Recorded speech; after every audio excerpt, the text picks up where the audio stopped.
Hi guys, welcome to Safi's home diary. ഇന്ന് ഒരു easy beef pickle recipe ആയിട്ടാണ് ഞാൻ വന്നിരിക്കുന്നത്. ഇത് ഉണ്ടാക്കിയെടുക്കാൻ വളരെ കുറച്ച് സമയം മതി, അതുപോലെ തന്നെ നല്ല ടേസ്റ്റുമാണ്. അപ്പോൾ നമുക്കിത് എങ്ങനെയാണ് റെഡിയാക്കുന്നതെന്ന് നോക്കാം.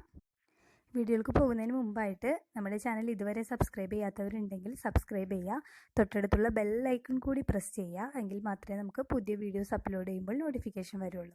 അപ്പോൾ നമുക്ക് അച്ചാർ ഉണ്ടാക്കാൻ തുടങ്ങാം. അപ്പോൾ അതിന് വേണ്ടി ഞാൻ ഏകദേശം ഒരു 300 ഗ്രാം ബീഫ് നന്നായിട്ട് കഴുകി ചെറിയ കഷ്ണങ്ങളാക്കി നുറുക്കിയെടുത്തിട്ടുണ്ട്. അപ്പോൾ ഇതിൻ്റെ വലിപ്പം എന്ന് പറയുമ്പോൾ നമുക്ക് അറക്കിയൊക്കെ എടുക്കണ ഒരു പീസിനെ വീണ്ടും ഒരു 3-4 കഷ്ണങ്ങളാക്കിയാൽ കിട്ടുന്ന അത്ര വലിപ്പം, അത്രയും ചെറുതാക്കിയാണ് ഞാൻ എടുത്തിരിക്കുന്നത്. അതായിരിക്കും നമുക്ക് അച്ചാറിന് കുറച്ചും കൂടി ടേസ്റ്റ് ആയിട്ട് ഉണ്ടാവുക. അപ്പോൾ ഇനി ഇതിനെ നന്നായിട്ടൊന്ന് മാരിനേറ്റ് ചെയ്ത് വെക്കണം. അപ്പോൾ അതിന് വേണ്ടി 1 ടീസ്പൂൺ എരിവുള്ള മുളക് പൊടിയും 1/2 ടീസ്പൂൺ കാശ്മീരി ചില്ലി പൗഡർ, അതുപോലെ തന്നെ 1/4 ടീസ്പൂൺ മഞ്ഞൾപ്പൊടിയും കൂടിയും ചേർക്കണം. ഇനി ഇതിലേക്ക് നമുക്ക് ഉപ്പ് ചേർത്ത് കൊടുക്കാം. അപ്പോൾ ഉപ്പ് ആവശ്യത്തിന് ചേർക്കാം. ഒരുപാട് ഉപ്പ് ചേർക്കണ്ട. ഇനി നമ്മൾക്ക് അച്ചാറിലേക്കും ഉപ്പ് ചേർക്കാനുള്ളതാണ്. ഇനി ഇതിലേക്ക് 1 ടേബിൾ സ്പൂൺ വൈറ്റ് വിനീഗർ, അതായത് നമ്മുടെ വിനാഗിരി ചേർത്ത് കൊടുക്കാം. ഇനി ഇതെല്ലാം നന്നായിട്ട് കൈ വെച്ച് തന്നെ തിരുമ്പി ഇതിൽ പിടിപ്പിക്കണം.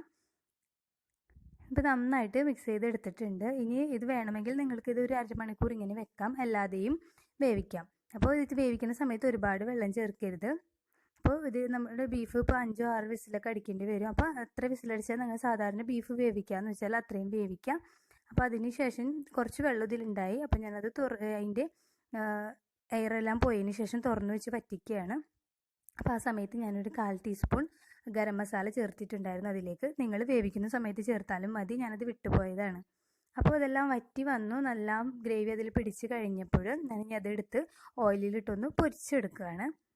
അപ്പോൾ ഇങ്ങനെ ചെയ്താൽ മാത്രമേ നമുക്ക് അച്ചാറിൽ ഈ ബീഫിൻ്റെ കഷ്ണങ്ങൾ കിടക്കുമ്പോൾ നന്നായിട്ട് തോന്നുള്ളൂ. അത് പൊരിക്കാതെ നേരിട്ട് അച്ചാറിടുകയാണെങ്കിൽ കുറച്ച് ദിവസം ഇരിക്കുമ്പോൾ തന്നെ ആ ബീഫിൻ്റെ കഷ്ണങ്ങളൊക്കെ ഇങ്ങനെ അഴുകിയ പോലെ ആവും. അപ്പോൾ ഇതുപോലെ നമുക്ക് ഫ്രൈ ചെയ്തെടുക്കണം. ചെറിയ കഷ്ണങ്ങളായതുകൊണ്ട് തന്നെ ഇത് പെട്ടെന്ന് ഫ്രൈ ആയി കിട്ടും. അപ്പോൾ ഇതുപോലെ ആയിട്ടുണ്ട്. ഇത് ഒരുപാട് കറുത്ത കളറല്ല കേട്ടോ. ഞാനിപ്പോൾ ഇത് എടുത്തപ്പോൾ തന്നെ ഏകദേശം രാത്രി ആയി തുടങ്ങിയിട്ടുണ്ടായിരുന്നു. അപ്പോൾ അതുകൊണ്ടാണ് ഇങ്ങനത്തെ കളറ്.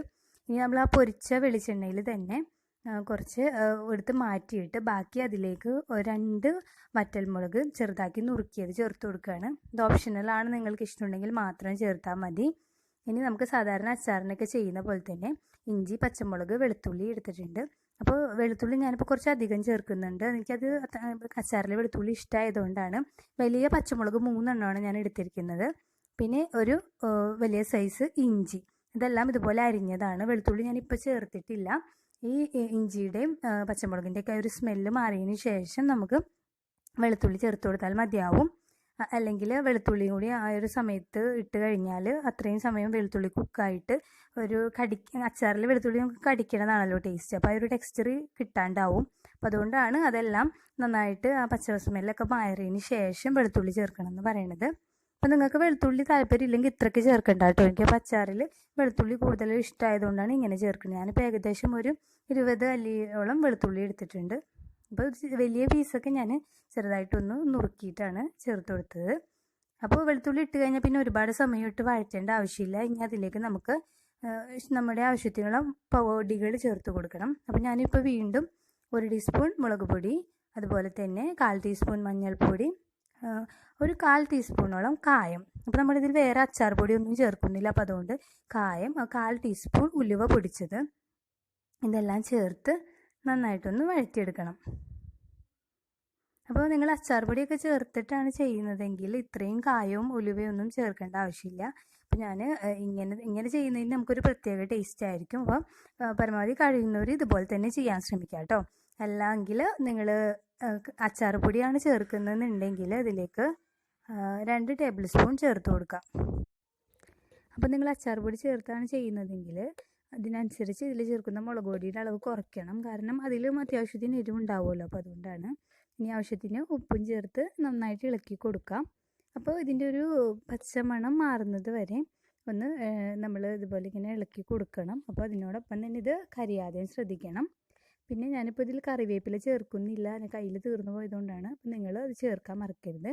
അപ്പോൾ ഇനി ഇതിലേക്ക് ഒരു 1/2 കപ്പോളം വിനാഗിരിയും അതുപോലെ തന്നെ തിളപ്പിച്ച വെള്ളം, അത് പച്ചവെള്ളം ചേർക്കരുത്, കുറച്ച് തിളപ്പിച്ച വെള്ളം കൂടിയും ചേർത്ത് കൊടുക്കാം. അതും ഏകദേശം ഒരു അരക്കപ്പോ അല്ലെങ്കിൽ അതിന് താഴെയായിട്ട് ചേർത്താലും മതി. ഇനി ഇതെല്ലാം കൂടി നന്നായിട്ടൊന്ന് തിളച്ച് തുടങ്ങട്ടെ.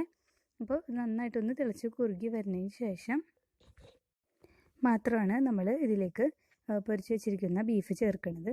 അപ്പോൾ ഞാൻ പറഞ്ഞില്ല, ലൈറ്റിന് ചെറിയൊരു പ്രശ്നമുള്ളതുകൊണ്ടാണ് ബീഫ് ഇത്രക്ക് ഡാർക്കായിട്ട് തോന്നുന്നത്. അപ്പോൾ ഇത്രക്ക് ബ്ലാക്കിഷ് കളറല്ല കേട്ടോ. എന്നാലും പിന്നെ നമുക്കറിയാമല്ലോ, ബീഫൊക്കെ പൊരിച്ചെടുക്കുമ്പോൾ ഒരു കളറാണ്. പിന്നെ വെളുത്തുള്ളി നിങ്ങൾക്ക് ഇത്രക്ക് ഇഷ്ടമില്ലെങ്കിൽ ഇത്രക്ക് ചേർക്കേണ്ട. ഇനി ഇതെല്ലാം കൂടി നന്നായിട്ടൊന്ന് മിക്സ് ചെയ്ത് കൊടുക്കാം. ഇനി ആ ഗ്രേവി എല്ലാം ഇതിൽ പിടിക്കുന്ന ഒരു പരുവായി വരുമ്പോൾ നമുക്ക് ഫ്ലെയിം ഓഫ് ചെയ്ത് മാറ്റാം. അപ്പോൾ നമ്മുടെ ബീഫ് പിക്കിൾ റെഡി ആയിട്ടുണ്ട്. നല്ല ടേസ്റ്റാണ്. അതുപോലെ തന്നെ നമുക്ക് ഉണ്ടാക്കിയെടുക്കാനും ഒരുപാട് ബുദ്ധിമുട്ടൊന്നുമില്ലല്ലോ. അപ്പോൾ ഇതെല്ലാവരും ട്രൈ ചെയ്യുക. ഇഷ്ടമായാൽ നിങ്ങൾ ഫീഡ്ബാക്ക് അറിയിക്കണം. ഇനി എന്തെങ്കിലും സജഷൻസ് ഉണ്ടെങ്കിൽ അതും അറിയിക്കാം. അപ്പോൾ പുതിയൊരു വീഡിയോ ആയിട്ട് വരുന്നത് വരെ bye bye from Safi's home diary.